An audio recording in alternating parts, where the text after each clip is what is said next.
Wel, yr hanes yw bod Dewi wedi ieni tua'r flwyddyn 520. Yn ôl y sôn cafodd ei ieni ar glogwyn yn storm wyllt o fellt a thyranau, ger tŷ Dewi, sydd wedi ei henwi yr ole erbyn hyn.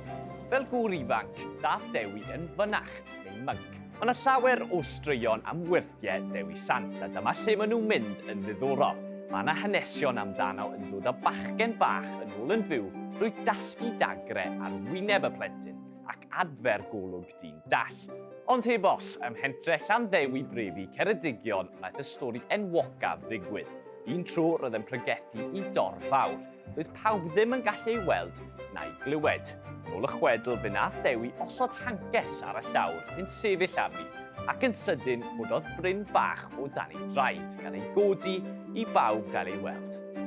Mae rhaid dweud hefyd fod colomen wen wedi glanio ar ei ysgwydd, a heddiw mae eglwys wedi ei chodi yn y fan a'r lle. Geiriau olaf Dewi wrth ei ddilynwyr oedd gwnewch y pethau bychain, geiriau sy'n dal i ysbrydoli heddi. Hyd heddiw, mae Cymru'n dal i ddathlu Dewi ar Mawrth y cyntaf gyda gorymdeithiau a changherddau. Felly, byddwch yn falch. Dydd Gŵyl Dewi hapus i chi gyd.